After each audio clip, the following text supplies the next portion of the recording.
ओम शांति। योग युक्त आत्माएं इस संसार के लिए वरदान है। जो योगी हैं वो बाबा के सम्मुख रहते हैं ऊपर। बाबा उनकी केयर भी करता है और जो योगी हैं वही बाबा के सबसे ज्यादा सहयोगी भी हैं। ये कुछ बातें हमें याद रखते हुए अपना लक्ष्य बनाना है कि हम अच्छा योग का अभ्यास करें। सभी आज इस बात पे स्वचिंतन करेंगे। योगी बनने के लिए स्वचिंतन बहुत आवश्यक है। एकांत और स्वचिंतन रोज थोड़ा समय इसमें जरूर देना है। हम सारे ब्राह्मण संसार को भी यदि देखें तो कई आत्माएं भिन्न भिन्न जगह पर उलझ गई हैं। योगी बनना लक्ष्य नहीं रखा। कोई एक मुझे कह रहे थे अभी 3 दिन पहले ही, आप भी हंसेंगे सुन के, कहा महत्व सत्ता का है, योग का नहीं। जिनके हाथ में सत्ता है वही आगे हैं, योगियों को कौन पूछता है। मुझे सीधा कह रहे वो। मैंने कहा पर भगवान तो पूछता है। अरे इससे क्या होता है, सत्ता का क्रेज। मैंने उन्हें कहा कि काश तुम्हें भी जितना सत्ता का क्रेज है अगर योगी बनने का थोड़ा भी होता तो कुछ और होता जीवन। तो समझदार और बुद्धिमान आत्माओं को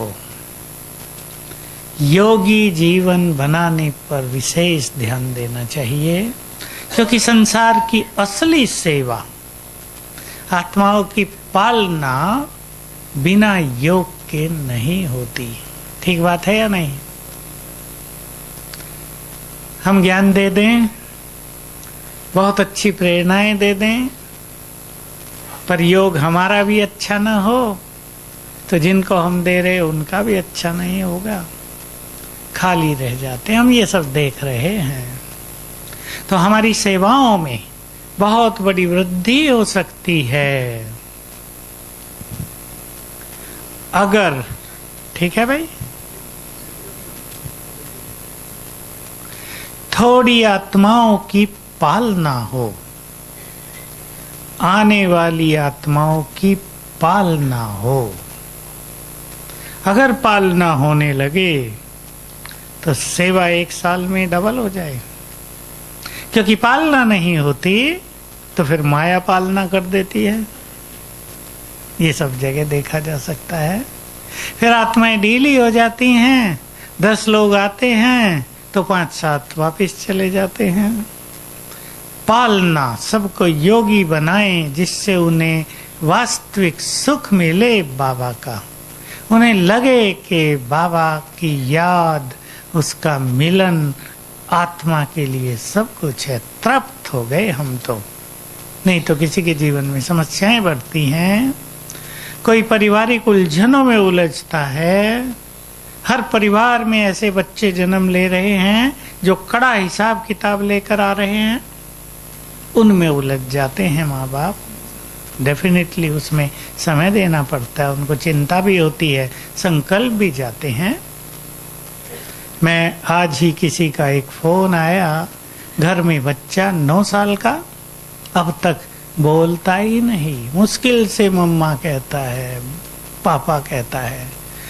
सुनता है तो लगता है उन्हें ये कम समझ रहा है हमारी बात। एक ही बच्चा, तो बेचारे माँ बाप चिंतित, अभी ज्ञान में आए।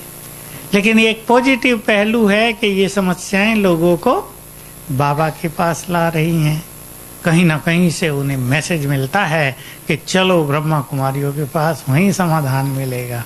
तो मेरे से पूछा इस बच्चे के लिए कुछ किया जा सकता है? मेडिकल साइंस तो कुछ कर नहीं रही। उन्होंने कहा भाई ये तो बचपन से है, इसकी तो कोई दवाई होती नहीं। तो ऐसे में आत्माएं उलझ जाती है ना बेचारी। परेशानी में जीवन व्यतीत करती हैं। तो हम सब आज एक सुंदर लक्ष्य बनाएं कि हमें बहुत अच्छा योगी बनना है। जैसे योगी आत्माएं संसार के लिए वरदान है, वैसे ही yogis are the beauty of this world. Beauty भी है वो इस संसार की। तो लक्ष्य निश्चित करेंगे, दृढ़ हो लक्ष्य हमारा। लक्ष्य में ढिलाई नहीं कि बाबा तो कहता है योग करो, मुझे याद करो, विकर्म विनाश होंगे। लेकिन हम बहुत अच्छा लक्ष्य बनाए दृढ़ कि हमें योग का चार्ट इतने घंटे तो करना ही है। क्योंकि एक बात जो मैं सदा आपके सामने रख रहा हूं वो बिल्कुल साफ साफ दिखाई दे रही है संसार में कि आत्माओं के विकर्म और विकार इमर्ज होने प्रारंभ हो गए हैं ब्रेन में। उसके कारण मानसिक सजाएं, अनेक परेशानियां, अनेक समस्याएं संसार में हर व्यक्ति के सामने आने लगी हैं और 2-4 साल में बहुत ज्यादा ये विकराल रूप ले लेंगी। केवल योगी आत्माएं सुखी रहेंगी। जो बहुत खुश रहते हैं वो सुखी रहेंगे, जो सरल चित्त रहते हैं वो सुखी रहेंगे, जो साक्षी भाव में रहते हैं वो सुखी रहेंगे, और जो योगी हैं वो सबको वाइब्रेशंस देंगे, वही सेवा हो जाएगी। तो बहुत अच्छा लक्ष्य सबको बनाना है योगी बनने का। पसंद है? योग सबको पसंद तो है ही, लेकिन ये लक्ष्य भी पसंद हो जाए और हम इसमें अपने लिए टाइम दें। एक प्लानिंग के अंतर्गत अपना रोज का दिन व्यतीत करें। ऐसे ही नहीं थोड़ा बहुत योग लगा लिया, कुछ लगा कुछ नहीं लगा, सवेरे उठे नहीं उठे, इससे काम नहीं चलेगा। क्योंकि हमें याद रखना चाहिए 2-3 घंटे योग अगर हम करते हैं तो वो तो हम हजम ही कर जाते हैं रोज। समझते होंगे आप ये भाषा। उतना तो हमारा खर्च हो जाता है। अगर हमें कुछ जमा करना है, कुछ अच्छी उन्नति का अनुभव करना है, तो हमें ज्यादा ही करना होगा। थोड़ा योग तो हजम हो गया, बचा नहीं, वो एनर्जी बची नहीं जो आगे हमें काम आए। एक दूसरी चीज भी हम देख रहे हैं आजकल कि लंबे लंबे समय से ज्ञान में चलने वाले लोग भी माया से हार रहे हैं। तो बताते तो नहीं अपनी बहनों को, पर हमें तो कभी कभी बताते हैं। कैसे कभी कभी क्या रोज ही आ जाता है एक आधा केस, माया से हार रहे हैं, क्या करें। कई साल बहुत सुंदर स्थिति बीती प्योरिटी की, उसके बाद अचानक पता नहीं क्या हो गया, सब डिस्टरबेंस हो गया। तो हमें ये याद रखना है बिना सुंदर योग के प्योरिटी भी नेचुरल नहीं होगी। कोई भी हो, भाई हो या बहनें हो, बाबा ने राजयोग सिखाया ही है आत्मा को पावन बनाने के लिए। तो जहाँ विकर्म विनाश योग से होंगे वहीं प्योरिटी भी हमारी नेचुरल होगी, पवित्रता का बल हमें प्राप्त होगा। नहीं तो बहुत लोग अपनी इम्प्योरिटी को दबाए रखते हैं, और दबाने से क्या होता है? इरिटेशन, डिप्रेशन, मन खुश न रहना, कहीं ना कहीं वो आवेग निकलना बाहर के बच्चों पर, कभी किसी और पर। इसलिए प्योरिटी को भी नेचुरल रूप देने के लिए, ताकि वो एक आनंद बन जाए, वो सुख बन जाए, तो 4 घंटे योग रोज करना ही चाहिए। ये हमारी साधनाएं हैं, यही हमें आगे चलकर काम आएंगी बहुत ज्यादा। तो मानसिक रूप से सभी अपने को तैयार करें। इसके लिए रोज एकांत, हम 5 बातें रखते हैं अब योगी जीवन बनाने के लिए। पहली उसमें सुंदर है रोज थोड़ा एकांत, आधा घंटा तो अवश्य, जिसमें हम अपने को देख सकें, अपने पे एक दृष्टि डाल सकें। हम क्या कर रहे हैं? क्या वही कर रहे हैं जिसके लिए बाबा के पास आए हैं?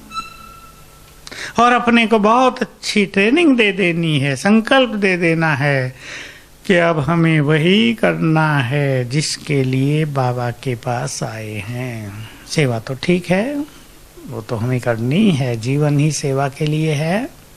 लेकिन अब हमें वो काम करना जिसके लिए हम बाबा के पास आए हैं, चाहे समर्पित भाई बहने हैं, चाहे गृहस्थ में रहने वाले हैं, सब चिंतन में लाएं अपने ये बात। एकांत में रहकर थोड़ा समय चिंतन करें। पसंद है पीछे वाले?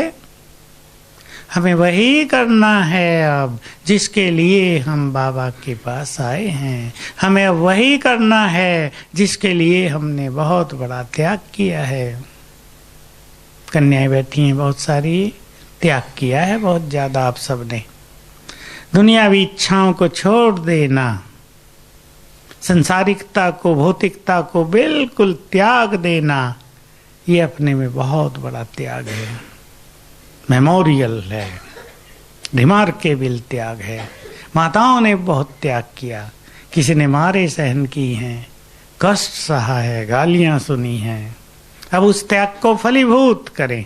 भाइयों ने भी किया है, कुमारों का भी त्याग बड़ा है या नहीं? वैसे आप कहेंगे हमने क्या त्याग किया, अच्छी जगह आ गए, थोड़ा सा गांव छोड़ के कितना स्वर्ग में आ गए। त्याग वैसे तो नहीं है, पर विकारों का त्याग, इच्छाओं का त्याग, तृष्णाओं का त्याग बड़ा त्याग है ना। बाबा के कार्य में जीवन समर्पित कर देना, बाबा के कार्यों में लग जाना, संसार में और कुछ इच्छा न रखना, ये छोटी बात नहीं है। अभी मैं एक जगह था हैदराबाद में, एक बड़ा आदमी 1 साल से ज्ञान में आया, एमएलए भी है और चेयरमैन है अपनी बहुत बड़ी कंपनी का, 40 देशों में उसकी कंपनी, मतलब बहुत साहूकार है। तो हमें ले गया अपनी कंपनी में, प्रोग्राम था, मैनेजर्स और ऑफिसर्स बैठे थे, होंगे 150, बहुत अच्छा प्रोग्राम रखाया। तो मैं उनकी बात सुन रहा था, हमें अपना पता नहीं चलता, वो हमारे परिचय में खुद कह रहा था 50 साल से इनका डेडिकेटेड लाइफ। हम तो हैरान हो गए इन्हें देख के। वो कह रहे हैं हमें पता नहीं चलता, हमारा नेचुरल जीवन है, सुखी जीवन है, हमें कुछ पता नहीं चलता, हमने त्याग किया है। तो हमें भी अपनी अवेयरनेस होती है और एक आवाज अंदर से आती है। आप सबको भी वो आवाज आनी ही है, त्याग को सफल करना है। और त्याग की सफलता, त्याग की सार्थकता इस बात में है कि त्याग के बाद हम तपस्वी बन जाएं। देखो और जगह मैं सन्यास को लेता हूं, मैं सोचता हूं सन्यास के बारे में। कभी हमारे भारत में सन्यास बहुत बड़ी चीज थी। सन्यासी को देखा माना दूर से ही लोग नतमस्तक होने लगते थे। अब खेल बिगड़ गया ना, किसी ने बिगाड़ा हो पर उसका कारण यही रहा कि त्याग करने के बाद तपस्या नहीं हुई। कोई पैसे के पीछे लग गया, किसी ने इंडस्ट्री लगा ली कोई गुरु शिष्य इस झमेले में फंस गए। नहीं तो सन्यास के लिए है, जो सन्यासी हैं वो जानते हैं। एक सन्यासी को शिष्य आदि बनाना, पूज्य भाव रखना, अपनी पूजा कराना, ये सब निषेध है। अच्छे सन्यासी इस बात को जानते हैं, पर सब छूट गया। हम सब त्याग का पक्का अवार्ड प्राप्त करें, इनाम तपस्या। तो एकांत में रोज जाकर अपने से ऐसी बातें करनी हैं। हम क्यों बाबा के पास आए, क्या हम वही कर रहे हैं जो हमें करना चाहिए। सभी कन्याएं ध्यान दे, चिंतन करेंगे बहुत अच्छे। ऐसे तो नहीं आए कुछ करने, करने कुछ लगे। कबीरदास जी ने शायद कहा, आए थे हरि भजन को, ओटन लगे कपास। थे कपास ओटना भी अच्छा है, कोई बुरा तो नहीं है उसने कहा कि लग गए कहाँ कहाँ। तो एकांत, स्वचिंतन। दूसरी बात, योगी बनने के लिए अंतर्मुखता। और अंतर्मुखता का अर्थ है केवल कम बोलना नहीं, अंतर्मुखता का अर्थ है आत्मा जो अंदर है, कर्मेंद्रियों से जुड़ी हुई है। हमारी कर्मेंद्रियों का आकर्षण अगर बाहर की ओर है, आंखें बाहर की ओर आकर्षित हैं, कान बाहर की ओर आकर्षित हैं, जीभ बाहर के रस लेने में लगी हुई है, और भी कर्मेंद्रियां अगर बाहर की ओर आकर्षित हैं, इसको कहते हैं बाह्य मुक्ता। और अगर वो अंदर ईश्वरीय सुख में, आत्मिक सुख में तृप्त हैं, उसको कहते हैं अंतर्मुक्ता। मुख के अंदर जो आत्मा है वह आत्मिक स्वरूप में तृप्त है, उसकी भागदौड़ बाहर की ओर नहीं है, बाहर की इच्छाएं उसे आकर्षित नहीं कर रही है। ऐसी अंतर्मुक्ता योग युक्त जीवन के लिए बहुत आवश्यक है। इसको ही दूसरे शब्दों में कहते हैं, कर्मेंद्रियों का रस रखने वाले एक रस योग युक्त नहीं हो सकते। कर्मेंद्रियों का रस, और आजकल ये रस बहुत बढ़ा हुआ है। कहाँ कहाँ बढ़ा हुआ है कर्मेंद्रियों का रस?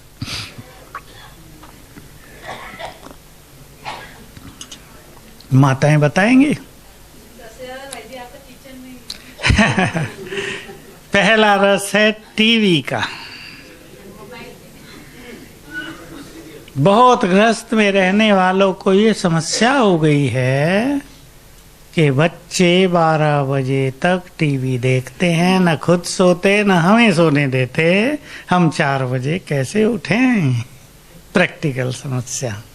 कर्मेंद्रियों का रस, आंखों का रस भी तो मन का रस भी। तो इन रसों से हमें मुक्त होते चलना है। मैं एक जगह पढ़ रहा था, मेरे पास एक छोटी सी मैगजीन आती है विवेक ज्योति, उसमें वो 5-7 श्लोक लिखे रखते हैं। उसमें एक मैंने पढ़ा, वो अच्छे होते हैं, बहुत ज़्यादा शास्त्रों के होते हैं और बहुत अच्छे नीति के श्लोक। उसमें था, वो योगी जिसने स्वाद के रस को जीत लिया हो, स्वादेंद्री जीभ के रस को, वो सच्चा योगी है। क्योंकि इस रस को जीतना भी बहुतों के लिए कठिन काम होता है। डॉक्टर कितना भी कह दे समोसे नहीं खाना, लेकिन मुश्किल काम होता है। तो इसको जीतना भी एक बहुत बड़ी सफलता है योग युक्त जीवन के लिए। तो दूसरी धारणा हमारी है बहुत बहुत सुंदर, अंतर्मुक्ता और कर्मेंद्रियों के रस से परे। योगी बनने के लिए ज्ञान का बल, ज्ञान का रस, ज्ञान की बातें हमारी बुद्धि में चलती रहें तो व्यर्थ समाप्त हो जाता है। इसका बहुत अच्छा अभ्यास करना है। मुझे किसी ने फोन किया जो अभी ज्ञान में बहुत ज्यादा नहीं है माता, लेकिन वो ये टीवी के पीस ऑफ माइंड के प्रोग्राम देखती है।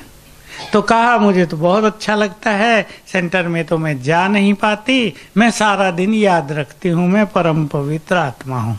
अभी तक वो पवित्र है नहीं, पर उसे अच्छा लगा ये मैं परम पवित्र आत्मा हूँ। मैंने उसे पूछा, तुम्हें इससे क्या फायदा होता है?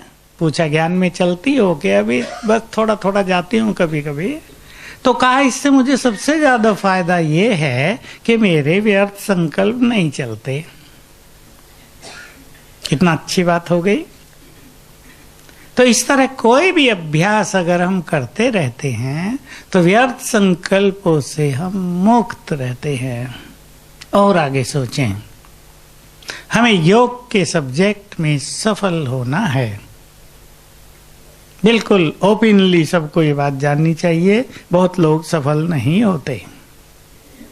5 दिन योग अच्छा होगा, 6ठे दिन पता नहीं क्या हो गया, आज तो लग ही नहीं रहा योग।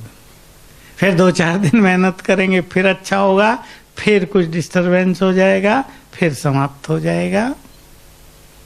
जिनको पर चिंतन का रस बहुत है वो योग का रस नहीं ले सकते। पर चिंतन हो या ऐसे ही बातें सुनने का रस हो, कईयों से रहा नहीं जाता। कोई बात करने नहीं आया तो परेशानी हो जाती है। आज कोई भी नहीं आया, पता नहीं सब कहाँ चले गए। माताएं इस बात पे विशेष ध्यान दें, अपने मन की बात जब तक दूसरों को न कह दें अच्छी तरह से तो ध्यान देना है समाने की शक्ति, पर चिंतन से मुक्ति। हमें योग युक्त जीवन बनाने में बहुत मदद करेगी। ये सब चीज़ें हमारे सुख को नष्ट कर देती है। मैं अपना एक अनुभव सुना दूं, बिल्कुल सीधा अनुभव है, बहुत सुंदर और थोड़ा खराब भी। 18 जनवरी का दिन था। मैं 18 जनवरी को बहुत एंजॉय करता हूँ। किचन में बैठा था, बहुत आनंद था। कोई एक पुराना भाई ऊपर से आ गया, किचन में घूम रहा था, पुराना है, मेरे से पुराना। मैंने उसको कह दिया आओ बैठो भाई। अब ऐसे तो कहना ही पड़ता है ना। अब मेरे पास जो बैठा तो उसने अपनी राम कहानी शुरू कर दी। अब जानते हो राम कहानी क्या होती है। जो उसके अंदर भरा था, सोचा मैं सारा इसको ही सुना दूं। अब मेरे को रुचि नहीं, मैं बहुत सुंदर उस दिन मेरे लिए, मैं कहूँगा परम आनंद था सारा दिन का। मैं बहुत अवॉइड किया, फिर आखिर मैं उठा, मुझे तो घूमना होता है, सब्जी में जाना, रोटी में जाना। मैंने कहा मैं ज़रा चक्कर लगा के आता हूँ। लेकिन मैंने नोट किया उसकी बातें, यद्यपि मैंने इंटरेस्ट से सुनी ही नहीं, पर सुनी तो सही ना, कानों में तो गई, ब्रेन में तो गई। मुझे इंटरेस्ट नहीं था और न मैं उनको एक्सेप्ट कर रहा था, लेकिन मेरा वो आनंद कुछ समय के लिए खो गया। मैंने सोचा ये अच्छी माया आई। मैंने ऐसे भूल कर दी उसको कहने के भाई आओ बैठो। अब कहना पड़ता है, सोशलाइजेशन है हमारी, कोई भी आया और वो भी पुराना है, आओ भाई बैठो। फिर तो बाबा का दिन था, तो मुझे अपने को तैयार करना होता है। फिर मैं कुछ देर के बाद फिर से अपने को वैसा ही किया। लेकिन मैंने नोट किया, मैं सोचने लगा, जो लोग व्यर्थ में बहुत ज्यादा रहते हैं, जिनको इन चीजों में बड़ा इंटरेस्ट है, क्या उनका योग लगता होगा? मुश्किल होगी ना। इसलिए योग एक ऐसी सूक्ष्म चीज है जिसको बाबा कहते हैं तलवार की धार पे चलने वाली। ये बात है कि हम जरा भी स्लिप हुए, व्यर्थ की ओर गए और योग टूटा। और योग एक बार अगर लंबा समय किसी का टूट जाए, लंबा समय माना 10 दिन भी टूट जाए, तो उसको पुनः स्थिर करने के लिए 30 दिन चाहिए, कम से कम 3 गुना टाइम। इसलिए हम सबको बहुत सावधान रहना है कि हम अपनी एकाग्रता को जाने न दें, अपने उस सुख को, जो स्वमान हमारे अच्छे हैं, जो हमारा चिंतन है, उसको हम जाने न दें। तो ज्ञान का बल, इस पे सभी को बहुत ध्यान देना है। और इसको बढ़ाने के लिए एक छोटी सी बात रोज यूज करनी है कि सवेरे जब हम मुरली सुनते हैं तो उसके ज्यादा समय नहीं तो कम से कम 3 मिनट बाद तक मुरली सुन के क्लास से उठे तो उसकी कुछ बातें हमें याद करनी हैं। चाहे हम इस ध्यान से सुने कि हमें 2-4 बातें याद रहे, एक फ्लो तो याद रहे ना। बाबा आज किस फ्लो से हमें सुना रहे थे। बाबा की मुरली में एक फ्लो होता है, ऐसा नहीं बाबा कुछ कुछ सुना रहे, इधर की उधर की लहर चल रही है। एक टॉपिक है बाबा के पास। आप साकार मुरलियों को भी ध्यान से सुने तो बाबा किसी चीज को लेकर चले ऊपर से, तो वो फ्लो हमारी पकड़ में आना चाहिए। तो ऐसी 3-4 बातें हम उन 3 मिनटों में याद करें। अगर बीके कॉलोनी वाली भाई बहनें यहाँ से अपने घर जाते हैं तो थोड़ी दूर थोड़ा चुप रहेंगे, चिंतन में लाएं मुरलियों को। यज्ञ वाले अगर मुरली सुनते ही जाते हैं, यज्ञ वालों को क्या होता है, 8 बजे ड्यूटी पे जाना है, फटाफट नाश्ता करना है, तो एकदम बाहर निकलते ही मन डाइवर्ट हो गया, फटाफट नाश्ता करके ड्यूटी पे चलना है। संकल्प तो राइट है, कोई कहेगा बिल्कुल ठीक संकल्प है, ये तो करना ही पड़ेगा, परंतु हमें नाश्ता तो करना ही है ना, और ड्यूटी पर भी जाना है। लेकिन इस बीच में हम 5 मिनट मुरली के चिंतन में अवश्य दे दें, तो इससे ज्ञान का बल हमारे पास बढ़ता जाएगा। और देखिए ये बड़ी सूक्ष्म चीज है मन और बुद्धि। बुद्धि हमारी ग्रहण शक्ति है, धारणा कहाँ होती है हमें, बुद्धि में। ज्ञान हमने सुना, ज्ञान का हमने मुरली सुनते हुए भी सुख लिया, सुख समा गया बुद्धि में। ज्ञान की 4 बातों को हमने चिंतन में लाया थोड़ी देर तक, उसका एसेंस शक्ति के रूप में समा गया हमारी बुद्धि में। तो ये ज्ञान का बल हमारी बुद्धि को क्लीन करेगा। जो भी जन्म जन्म से बुद्धि में कुछ भी गंदगी रबिश भरी हुई है, ये उसको नष्ट करेगा अंदर ही अंदर। इसलिए जिनको योगी बनना है उनको ज्ञान का बल, ज्ञान का चिंतन बहुत आवश्यक है। ये नहीं कि हम मुरली बार बार ही पढ़ते रहें, ये उनके लिए तो ठीक है जो चिंतन नहीं करते कि आप दिन में 5 बार 10-10 मिनट भी मुरली पढ़ लें तो ज्ञान की अच्छी स्मृति रहे, वो भी एक अच्छी बात है। लेकिन जिनको एक बार पढ़ने सुनने से ही बहुत अच्छा हो जाता है, वो उसको चिंतन में लाएंगे, अच्छे चिंतन में लाएंगे। ठीक है, ये बात पसंद है। तो इससे पर चिंतन भी समाप्त होता जाएगा और ज्ञान का एक विशुद्ध रूप, ये भी एक प्योरिटी होगी जो हमारी बुद्धि को डिवाइन करेगा, वरदानों को धारण करने की शक्ति प्रदान करेगा। इस पर सभी बहुत ध्यान देंगे। बुद्धि में हर चीज का एक एसेंस समाता है। हमने बहुत अच्छे पुण्य कर्म किए, तो पुण्य कर्म एक मोटी चीज भी है, लेकिन उसका एक सूक्ष्म एसेंस, उसका एक सूक्ष्म प्योरिटी और सुख बुद्धि में समा गया, वो बहुत बड़ी चीज होती है। तो योग युक्त बनने वालों को इस बात पे बहुत ध्यान देना है। सभी चिंतन करेंगे, एक चीज से और बचेंगे, अवगुणी दृष्टि। हमारा संगठन बहुत बड़ा हो गया है और भिन्न भिन्न तरह की आत्माएं उसमें हैं। कोई अच्छे पुरुषार्थी हैं, कोई नहीं है। किसी के बोल अच्छे हैं, किसी के नहीं हैं। कोई मुरली पर ध्यान देते हैं, कोई नहीं। योग किसी का सब्जेक्ट है तो किसी का सब्जेक्ट केवल सेवा है। हम इस वैरायटी को समझते हुए थोड़ा साक्षी भाव और हल्कापन धारण करें।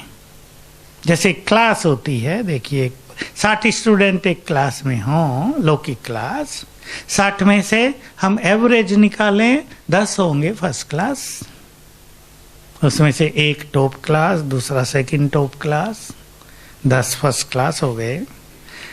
बीच के 20-25 सेकंड क्लास, फिर लास्ट के 15-20 थर्ड क्लास, और 2-4 वो भी होंगे या नहीं, फेलियर वाले भी होंगे।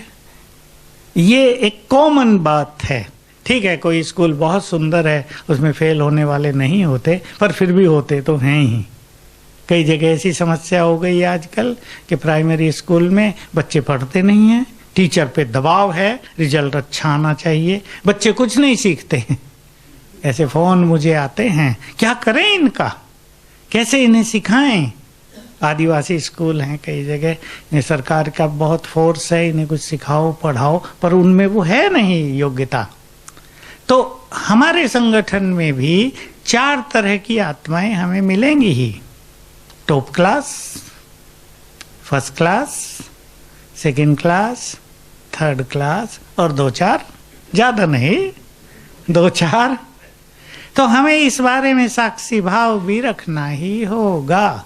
हमें अपने बारे में सोचना है कि हम कौन सी क्लास में आना चाहते हैं, कौन सा ग्रेड लेना चाहते हैं, वो हमारे अपने ऊपर है, बाकी देखना नहीं है।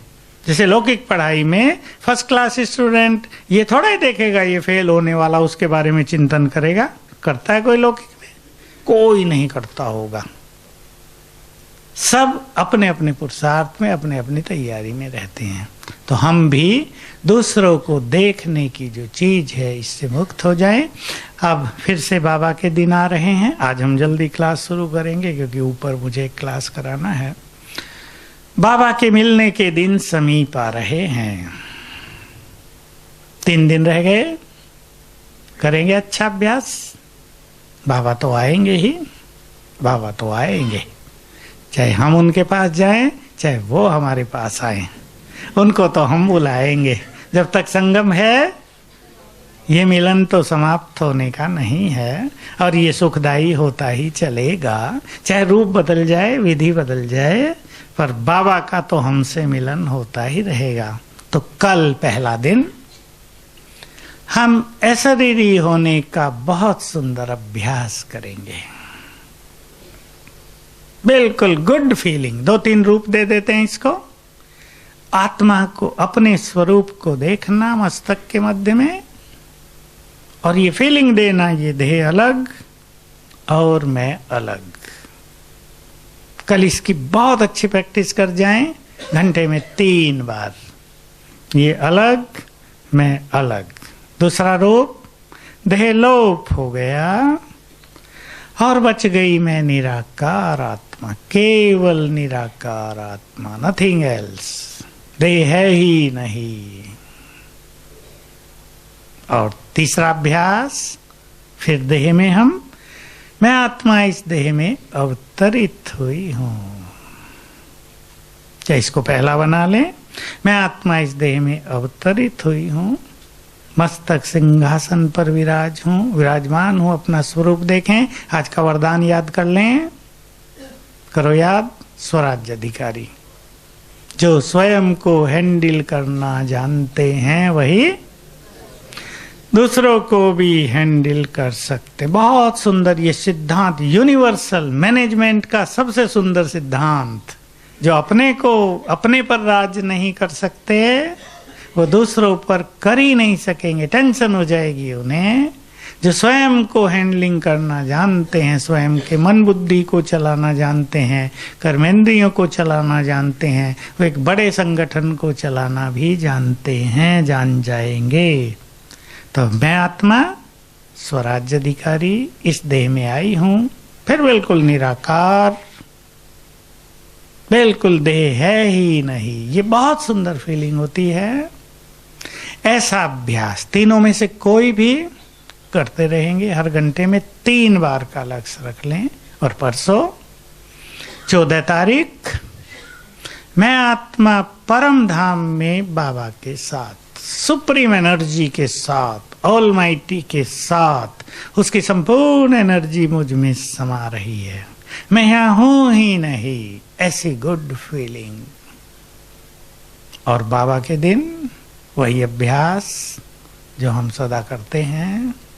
मैं इस संसार में पद्मा पदम भाग्यवान, सबसे अधिक भाग्यवान, क्योंकि भगवान स्वयं मुझसे मिलने आते हैं। और उस दिन हम ये फील करेंगे, और ये सत्य फीलिंग है, कि सवेरे से ही बाबा की किरणें हम पर पड़ने लगती हैं। जैसे ज्ञान सूर्य की किरणें, बरसात होने लगती है हम सब पे। बाबा का भी अटेंशन नीचे की ओर, फुल वाइब्रेशंस देना। तो उठते ही ये फीलिंग करेंगे, फिर मैं पद्मा पदम भाग्यवान, क्योंकि आज बाबा मुझसे मिलने आ रहे हैं। फिर वही सीन देखेंगे, ज्ञान सूर्य नीचे उतर रहे हैं और आ गए हमारी आंखों के सामने, उसकी किरणें पड़ रही हैं। बहुत अच्छा एंजॉय करेंगे और शाम तक अपनी स्थिति को ऐसा अच्छा बना देंगे कि सवेरे से ही प्रभु मिलन का सुख होने लगे और शाम तक आकर वो सुख परमानंद में बदल जाए। ठीक है? ओम शांति। अभी इसी अभ्यास के साथ समाप्त करेंगे। लाल लाइट करें और चलें सभी। एक सुंदर संकल्प, मेरे जैसा भाग्यवान चारों युगों में कोई नहीं। क्योंकि स्वयं भगवान मुझसे मिलने आते हैं।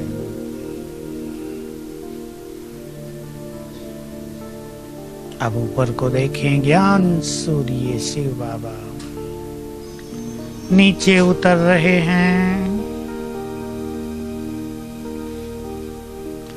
अपनी तेजस्वी किरणें फैलाते हुए नीचे आ रहे हैं।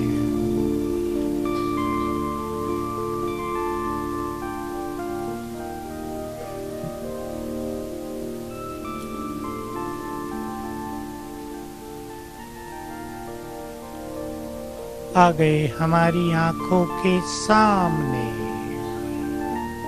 बिल्कुल सामने देखें बाबा को, और उसकी किरणें हम पर पड़ रही हैं।